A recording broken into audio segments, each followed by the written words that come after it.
I'm always amazed at people that like, or bands that like put an album out every year.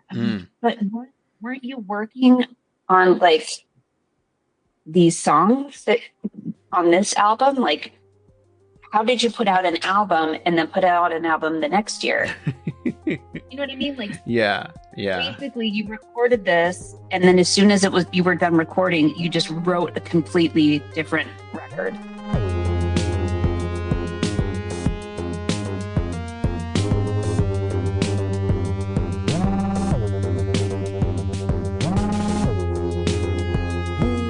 Welcome, everybody, Casting for Two, the podcast, as always, hosted by me, Chris.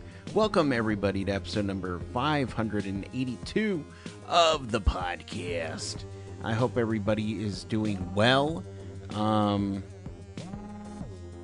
and surviving, and, you know, wild times, that's all I have to say.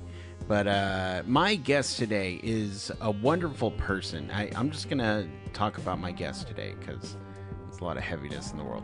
And she happens to be one of the heads of LAPêCHE, which is the band that is on the podcast. Krista Diem is here, and the album is out right now, and it's available on digital platforms. Or if you want to own a physical copy of it, I would say go do it right now, okay? And it's a fantastic album. Autotelic is the album. I should probably get the name out there. But I had such a fun time chatting with Krista. And I don't know what else to say. But you know what? I guess I should just say, let's get into it. Let's get into the chat, all right? So everybody sit back and relax, and Krista, take it away.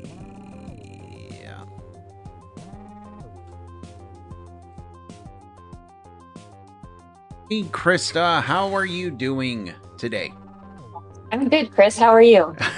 I went into a weird trance just now where I was just zoning out, and I had to come back to Earth. I don't know where I was just right now, but I'm here. Well, welcome back. Thank you. How is your day going?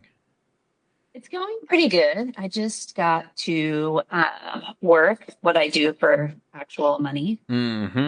I hear that. Yeah, I was I was debating if I should do my actual work, before we started chatting, and then I said, nah, zoning out sounds better, so I'll just do that. Yeah. I do have to say I love working from home. I don't think I can do the other way again. Don't think, yeah. A lot of people are like, I can't go back. There's just no way. Yeah, it's just so nice for me. I don't work at home, so I don't think I could. I just feel like I would be so unproductive. Like I would get distracted with other things I want to do, or like, yeah. I don't know. I've never done it, so there's something about having your own music playing, and just I can have it loud, and I'm fortunate enough to where if I'm at the computer, this is work time, so everything else goes away until I get up and walk around, and then I'm like, oh yeah, maybe I should do the dishes or this, but no, as long as I'm at the computer, it's work time. So yeah. I've never had that kind of a job where,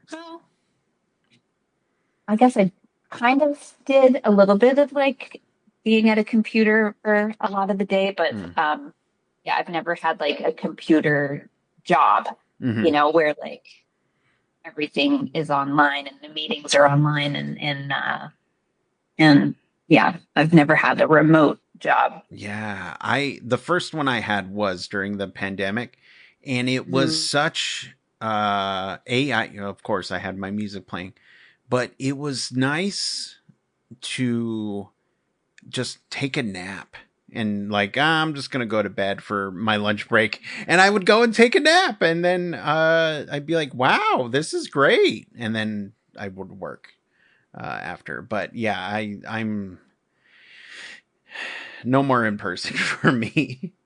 Yeah. Yeah. So the pandemic was great for you. Um, yes and no. My girlfriend and I were going through and watching Grey's Anatomy, and we just passed the point where they were touching on the pandemic, and you know I couldn't help but get triggered by everything that was going on, because I was just like, oh yeah, it was messed up. Yeah. And like, how did we do that? Right. It's still, I feel like, it feels like a dream that didn't happen, but it did. And, almost 6 years ago. Yeah, it's Isn't weird. that crazy? It's so weird how, we went through that. And then, I mean, I'm sure obviously things have changed because of it, but it's just like, what the hell? And that was one thing we all went through, and I don't want to romanticize it, but it was the idea that all of us were going through this same thing is kind of special. Just the fact that, because we are already have things in common, like we're all people, we all have blood. But something like this, it was just another thing that was like, oh, okay. Right. It's happening to everyone, and it's affecting everyone like very similarly. Yeah. It was just interesting to know that, not everybody's pandemic experience is going to be the same. We all went through stuff, and we all went through, like, I don't know, looked inside ourselves, or maybe we didn't, or just different things. I for sure, I feel like it brought out the the in-home person in me, because now I'm just like, I don't want to leave the house. I'm not agoraphobia. That's not me, but still, I'm just like, if I don't have to go out, I'm not gonna. Yeah. So, how was it for you? It was. I mean, it was very scary. Especially at first when you were like, we just didn't know. Yeah. We were like, okay, we have to sanitize all our groceries, and we have to. We didn't know exactly how do you get it, and how is it? It was very everything was closed, and are we going to see our family again? But I loved everyone kind of figured out a way, or not everyone, but a lot of people figured out a way to connect with other people, and to Ryan Heffington. I don't know if you know who that is. He's a choreographer.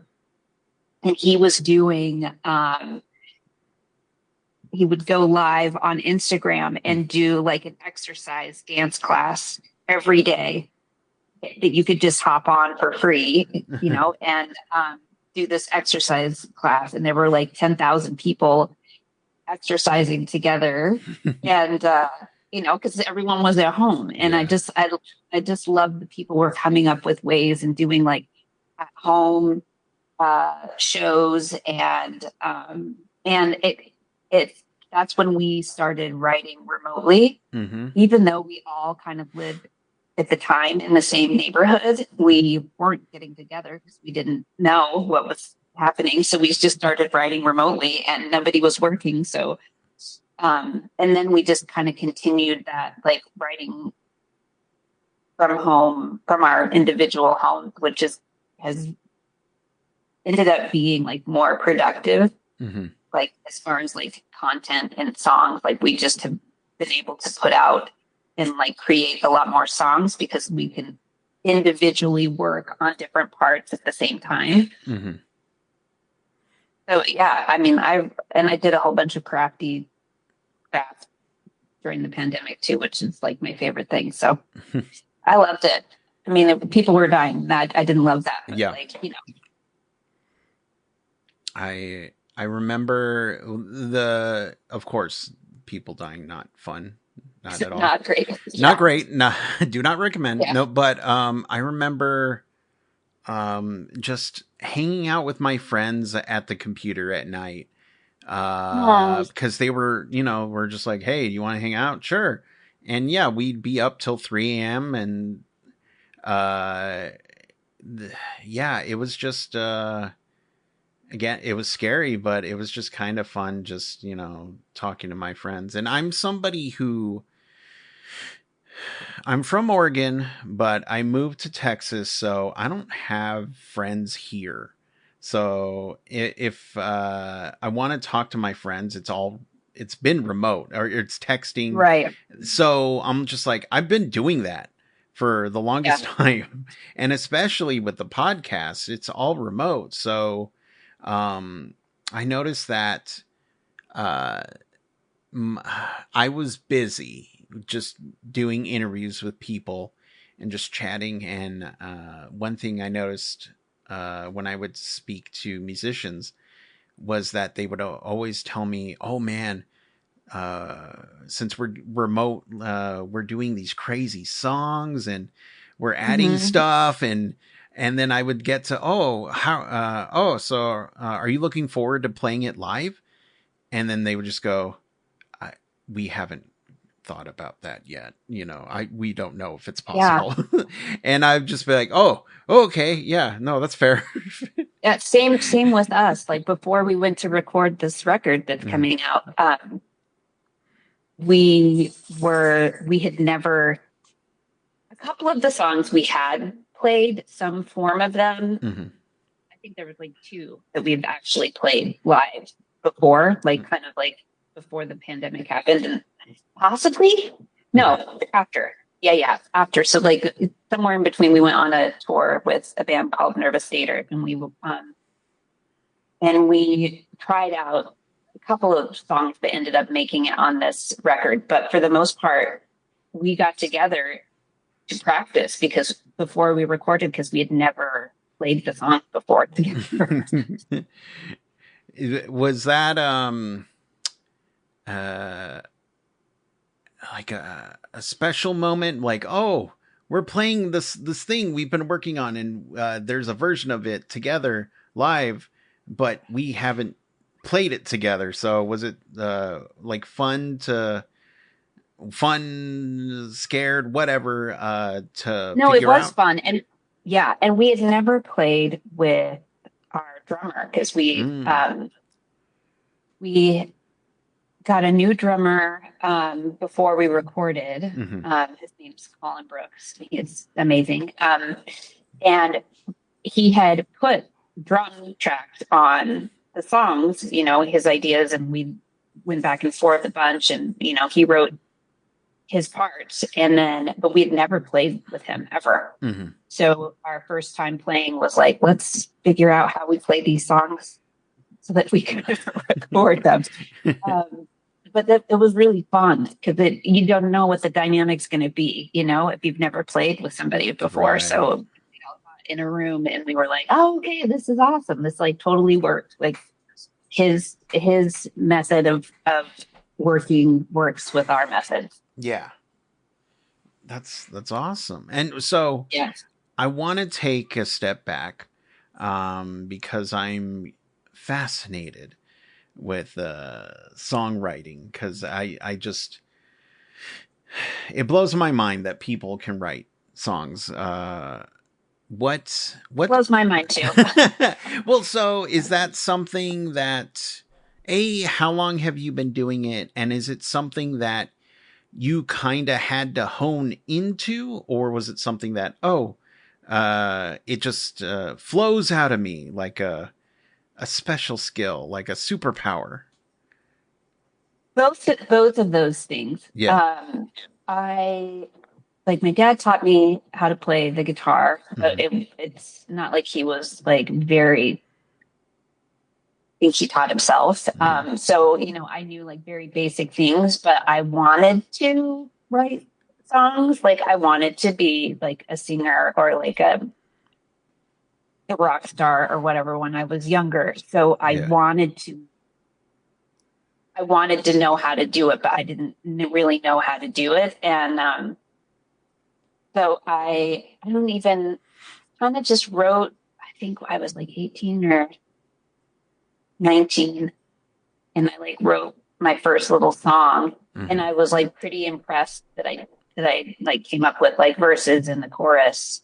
And it wasn't that difficult. But it actually is pretty difficult for me to write songs. So occasionally, it's very rare where like I don't know, I like it just happens. I just luck out and I'm tapped into like a source, and I can do and write an entire song in like a sitting. Like, but most of the time, it takes me a really long time to write something.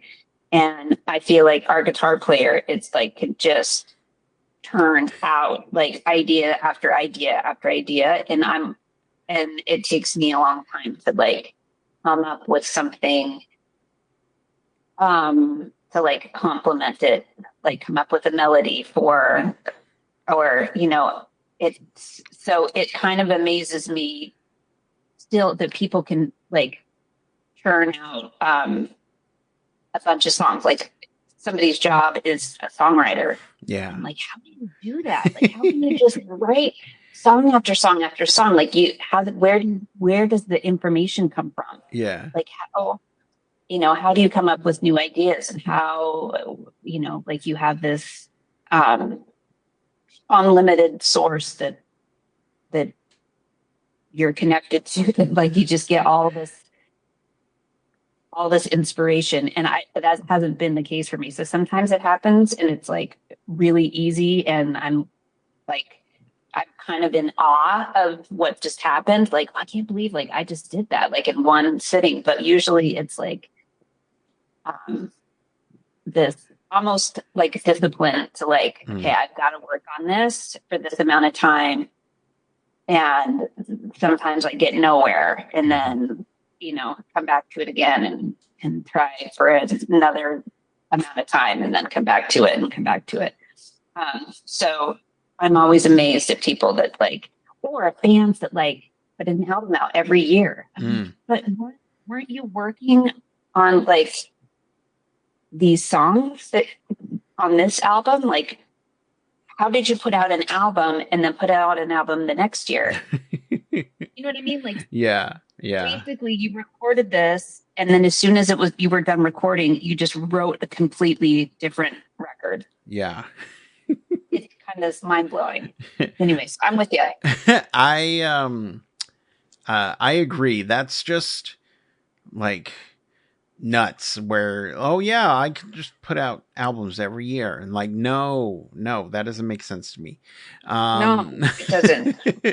But when you were first starting out writing, were you can you read songs that you wrote when you were younger, like, and right now as an adult? Do they hit differently for you, or are you just like, man, I don't know what that kid was thinking?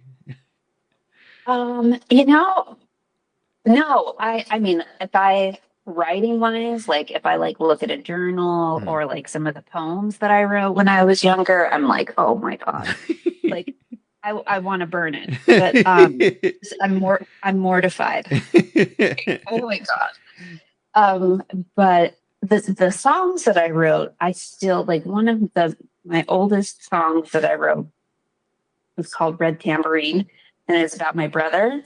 And I still love that song. I feel like it was one of the best songs I've ever written. And it was one of the very first songs that I wrote. Is there any chance on like updating it, or you're just like, you know what, maybe I'll record it, or just, you know? We did record it a couple albums ago. I think maybe like on our possibly it might have been our first EP or our first LP. We put it on there. It's one our guitar player drew. It's like his favorite song that I wrote. So yeah, it's cute. So yeah, but some things, some like lyrics and overall, like I'm not super embarrassed about, but there's a couple things where I'm like, oh God. You know, it's kind of like when you're like, I'm really glad I didn't get a tattoo when I was that age. Like when I was 19 and I really wanted a tattoo and I wanted like really colorful stars like on my like lower stomach, like below my belly button. Like, oh God. So glad I didn't do that. Look, I was that age and I have colorful stars under my belly button. So, no, you but I don't take any shade. No, I did get a nautical star. I have a nautical star too. Yeah, because look, 2000s. Why not? And it's something that my sister and I got together. And where is it at? So it's on my left leg. Okay, I have mine is like right by my right elbow. My nautical star. Nice. There's something about a nautical star that is just, I don't know, millennial. Just like I look at it and I go, yes, I understand you. We're of the same tribe, so let's go. And my dad has one. He got one later in life, and my mom, she has stars. It's not nautical, but it's something that we all have, though. So. Oh, I love that. Yeah. I'm trying to think. I think my parents were definitely in their 50s when they got their tattoos. My mom too. And she just got one like this last year with my dad's signature because my dad passed away a couple years ago. So she got his like signature on her wrist. And then my dad's first tattoo was a marijuana leaf on his like his rocker spot on his like shoulder, upper arm. A marijuana leaf with a peace sign in the middle. Hell yeah. Hell yeah. Yeah, that's awesome. I wanted, I have roots in Canada. I went to school there. So I always wanted a maple leaf on me. And then my mom goes, well, aren't they going to think it's a marijuana leaf? And to which I was like, I don't care because I think, I would think not because, I would get it in red and it's not, it doesn't look the same, but I chickened out. Maybe one day. I'm not done getting tattoos, so I need some Canadian pride on me. I always root for them in the Olympics, and my girlfriend's just like, why? And I said, because they need this. Let me do it. Just let me do it. They need this. Yeah, they need me. So, but talking about the new album you have coming out soon, very soon. Is it, well, first of all, is it kind of a, what's your thought process on when an album is dropping? Are you excited, nervous, like just like anxious? Like what state are you in? I think anxious and it's like I was talking to Dave, my husband, who's in the band. And he was saying it's like driving a car off of the lot, and you're like, it's like, it's a little terrifying, really, because you just want, you want people to hear it, right? And you want people to love it, but you can't control the outcome. And when before it's released, it's like you have control of it, and so it's kind of terrifying to be like, okay, it's just out there now, and it, it has a life of its own, basically. We're like letting it go, and but there's a little bit of because it's kind of been a long time coming for this album to come out. So I've been waiting a while, or waiting longer than we usually wait for an album to come out. So I'm excited about that. I'm kind of relieved about it, but I'm also like, oh, like, please, please, please let like a lot of people listen to it. And, you know, we hope it brings people joy and like a feeling of connection. But really, I just want people to listen to it more than anything. Mainly, I just want it to be successful. You know, I want it, because it was a lot of work to make. Yeah. And well, I was listening to it. I listened to it last night, and I listened to it way before I started doing any kind of work today. And I think it's great. It's very beautiful. It's very lovely. I just it's one of those moments that makes me glad that I do have a podcast, because I get beautiful music, and I'm so fortunate and spoiled. But I love this album. I was just wondering though, it's a two-parter. On the album, which one of the songs was just a little bit harder to crack, whether the lyrics or the music wasn't working? It needed more massage time. Yes. Monsoon, the song Monsoon, which isn't one of the singles. I didn't even like the songs, but our producer asked us to write as many songs as possible, which is just like not I was completely uncomfortable with it, because I'm like, that's just not how I operate. Like, you're lucky to get one song, like, let alone like you want us to write like 20 songs. So we wrote like 18 or plus songs. And this was one of the songs that I was like, oh God, I hate this chorus. I hate what I did here. And then we sent it to Alex, our producer, and he was like, yeah, this is totally going to make the record. And we're like, what? Like, I think this is not good. Anyway, so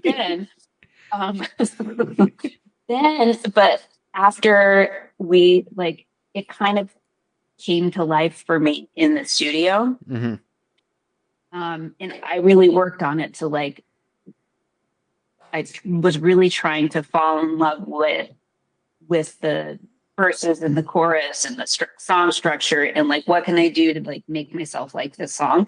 And it just kind of all changed when we got in the studio. And I don't know how, but it just kind of like magically came together. And then now it's like, it's not my favorite song, but it's like, I'm like, yeah, that is a good song. I'm glad that that made it, that made the cut. Yeah. Okay. And so the flip side to that question, which song just kind of came together just effortlessly? Happy for You. That was, I was walking, Dave was like messing around on his bass. I think he was like, he had just had a bass lesson with Joe Lally. And I don't know if you know who that is. It's the bass player from Fugazi. And so he was like doing scales, and then he kind of like came up with this like little ditty. and he was just messing around, and I was like, you should record that. He's like, yeah. I'm like, yeah, record it. And it was kind of this like bubbly, poppy do do do do do do do do do do. And so he did. And then I don't know if it was that day or the next day, I wrote the entire song for Happy for You. It's just like, that was one of those like weird outer space moments where I just write an entire song in an hour. Yeah.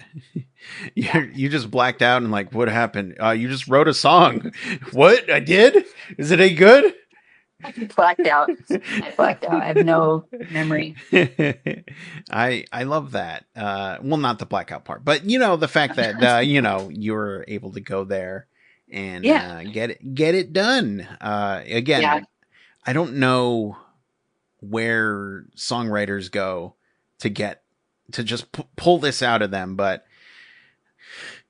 I'm jealous. I'm jealous of it. Yeah. If I could harness that Do you have energy. any creative thing that you have like an outlet where you create?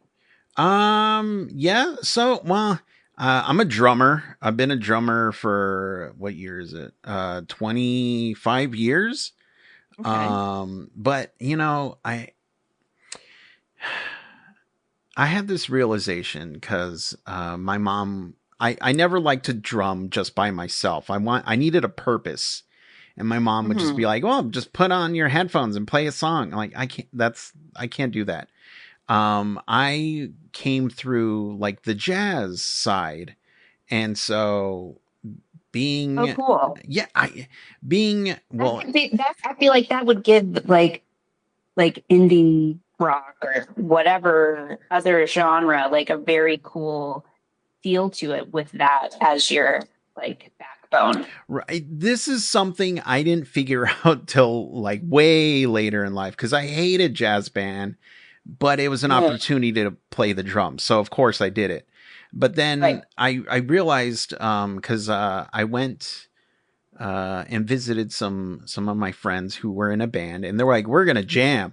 I'm like, "Why? I'm scared." I don't know how to do that. Yeah, Yeah. because you're a Yeah. I'm professional. scared. And then once we started, I felt the jazz take over, and I could just play around with everybody.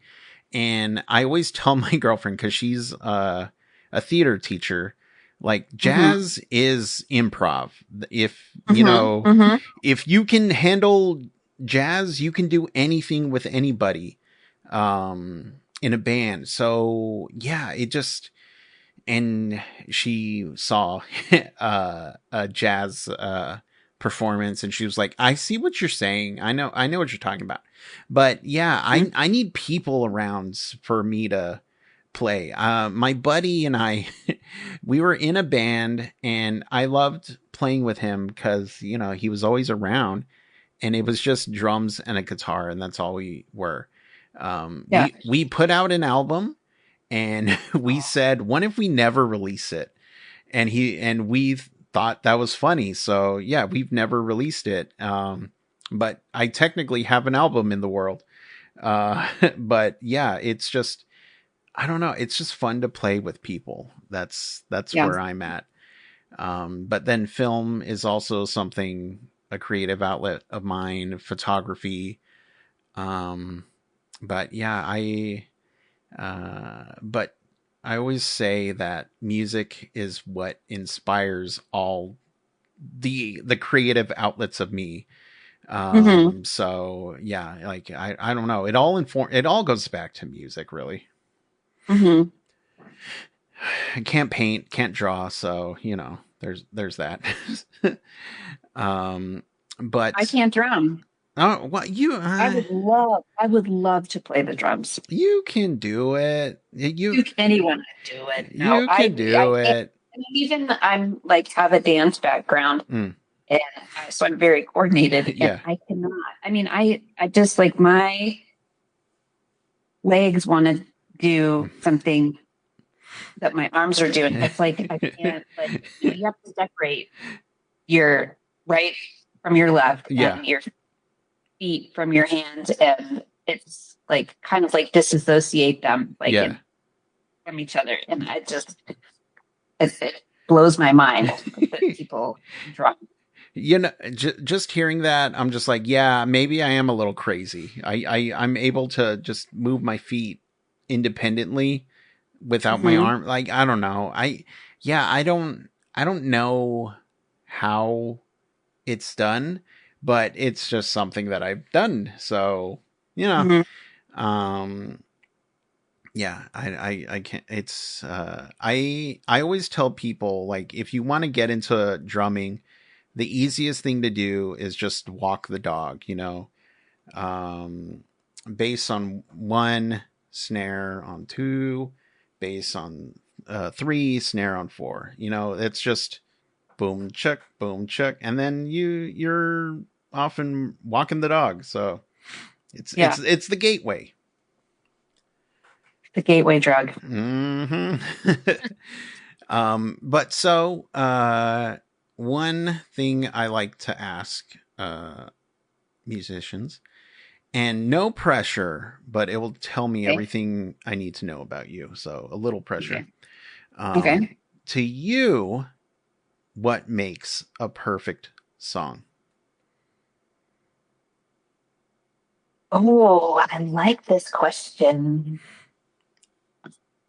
The perfect song has a glory moment. So like, and it doesn't have to be like the necessarily like where the extra vocals come in towards like, 3/4 of the way through the song. It's like, it could be anywhere in a verse or in the chorus or in the bridge. It could even be like, it doesn't have to be vocal or whatever. It's just like this, there's like a magic glory moment that happens. And, yeah, that's like the thing. I can't really describe it, but like, it just has a glory moment. Does that make sense? That does, because I've never heard that before, and I love it. I don't want to say I've heard everything, but but my and look, yeah, different opinions, but my mind goes to like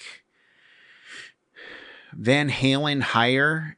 It was on the Power Rangers soundtrack, and it's just when I heard it, it's just hell yeah! I want to do this song for karaoke, even though I can't. I probably can't, but still, I love that, having a glory moment, and I feel like those don't happen often in songs. No, they don't. Where you're listening and like you feel something in that moment. It's almost like this excitement that like happens in your body when you hear this certain part of a song. It's a body reaction to what you're hearing. Yeah. Kind of, I'm trying to think of, there's a Death Cab for Cutie song. And it's this little guitar riff that is like after the verse. It's really small, and it's like anytime I hear it, it's like, oh, that's like it's like this euphoria feeling all for a second, where I'm like, oh my god, that's the glory moment in that song. What do you remember? Which Death Cab song it is? Or yes, it's Soul Meets Body. Is that the name of the song? Yeah. It's this little guitar part. It's like really clever and short, and it doesn't interrupt anything else. It's just its own thing. It's not mirroring anything that's in the song. Yeah. Anyway, I think it's really brilliant. Yeah, I love that. I've seen them live. So yeah, that's it. Yeah, no, great show, but yeah, I get it. Glory moment. I love that. And so for the people at home who'd like to follow you online, pick up the album when it becomes available soon, shortly, like Friday. Yes, digitally, it's available Friday, and February 13th, the day before Valentine's Day. It's out on vinyl in your local record store.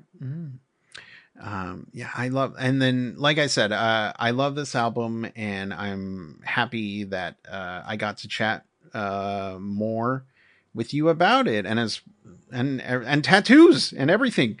So, but thank you so much for chatting with me. I had, thank you. Again, so much fun, and I'll let you go. Have a good rest of your day and keep staying safe and healthy.